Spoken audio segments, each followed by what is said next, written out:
आज का विषय है ब्रेस्ट कैंसर की स्क्रीनिंग के बारे में बात करेंगे। स्क्रीनिंग क्या है, किस एज पर फीमेल्स को क्या क्या स्क्रीनिंग करना चाहिए। कैंसर में हम लोग की ये प्रयत्न रहता है कि हम किसी भी कैंसर को जल्दी से जल्दी स्टेज में डायग्नोज कर सकें। स्क्रीनिंग वो मेथड है जिसमें हम नॉर्मल पॉपुलेशन को, जिसको कोई सिम्टम नहीं है, उसकी हम मेडिकल जांच करते हैं और कैंसर को एसिम्प्टोमेटिक स्टेज में डायग्नोज करते हैं। क्योंकि हम जानते हैं कि अगर हम कैंसर को इस स्टेज में डायग्नोज कर लेंगे तो क्योर रेट 98 से ऑलमोस्ट 100% तक हम अचीव कर सकते हैं। तो स्क्रीनिंग को हम दो हिस्सों में डिवाइड करते हैं। एक तो स्क्रीनिंग जो नॉर्मल रिस्क पॉपुलेशन है, जिसको कोई रिस्क फैक्टर नहीं है, और दूसरा जो हाई रिस्क फैक्टर्स हैं उसमें हमें क्या करना चाहिए।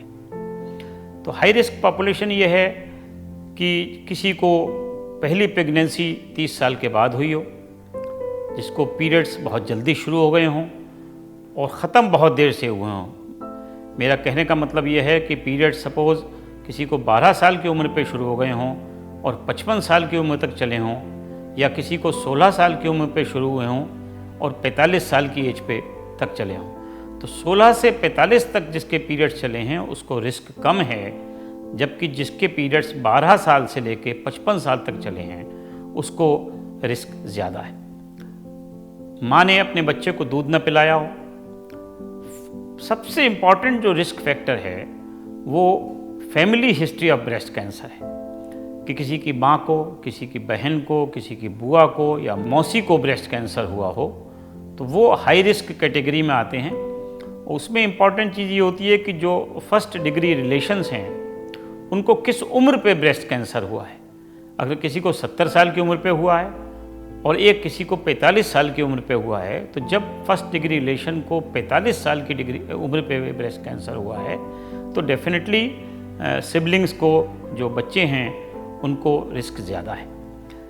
जिनको रिस्क बीच का है, जैसे कि फैमिली हिस्ट्री तो है लेकिन जेनेटिक एबनॉर्मेलिटी नहीं है, उसमें हम ये करते हैं कि सपोज़ माँ को 45 की एज पे ब्रेस्ट कैंसर हुआ है तो बेटी की ब्रेस्ट कैंसर स्क्रीनिंग हम 10 साल पहले से 35 की एज से शुरू कर सकते हैं।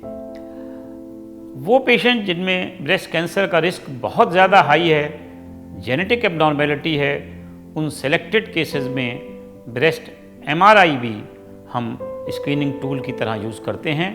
बट चूँकि ये बहुत कॉस्टली इन्वेस्टिगेशंस है, इसको as a routine screening for normal population नहीं करना चाहिए।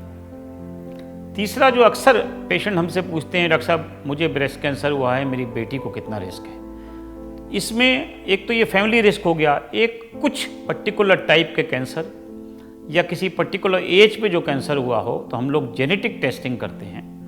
और अगर जिसको हम लोग BRCA1 और BRCA2 कहते हैं, अगर ये जेनेटिक टेस्टिंग पॉजिटिव आती है तो डेफिनेटली बच्चों की भी जेनेटिक टेस्टिंग की जाती है, और अगर बच्चों में भी जेनेटिक टेस्टिंग पॉजिटिव आती है तो फिर कैंसर ब्रेस्ट का रिस्क बहुत ज़्यादा हो जाता है। इसके बाद मैं वापस आऊँगा स्क्रीनिंग पर। तो स्क्रीनिंग किस उम्र से शुरू करना चाहिए?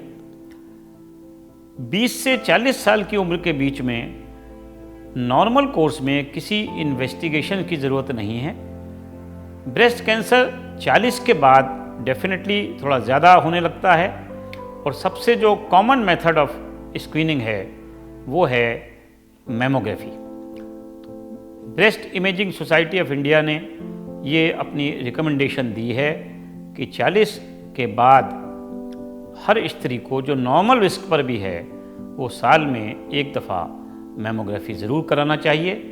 अगर कुछ उस मैमोग्राफी में एबनॉर्मेलिटी है तो हम उसको अल्ट्रासाउंड या MRI कर सकते हैं, और अगर और उस सब में भी कोई एबनॉर्मेलिटी आती है तो हमारे पास बायोप्सी के बहुत सारे तरीके हैं, उस पेशेंट की बायोप्सी होना चाहिए।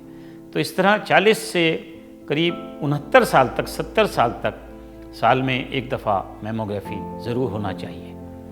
फिर सवाल ये आता है कि आजकल जैसा मैंने पहले भी कहा कि पेंडेमिक चल रहा है, लोग घर से बाहर निकलने में इंटरेस्टेड नहीं हैं, तो क्या हमको ये जो स्ट्रिक्टली स्क्रीनिंग की गाइडलाइंस हैं पेंडेमिक में भी फॉलो करना चाहिए? तो मैं ये कहूँगा कि उतनी स्ट्रिक्टली फॉलो नहीं करना चाहिए, लेकिन उसको इग्नोर नहीं करना चाहिए। अपनी ब्रेस्ट को खुद एग्जामिन करना चाहिए, जिसको हम लोग सेल्फ ब्रेस्ट एग्जामिनेशन कहते हैं।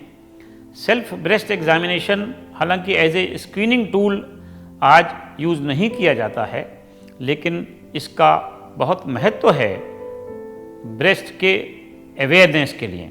अगर लेडी को खुद अपनी ब्रेस्ट में कोई एबनॉर्मेलिटी फील होती है तो डेफिनेटली हॉस्पिटल को या डॉक्टर से कंसर्न करें और उसके आगे की जांचें करें।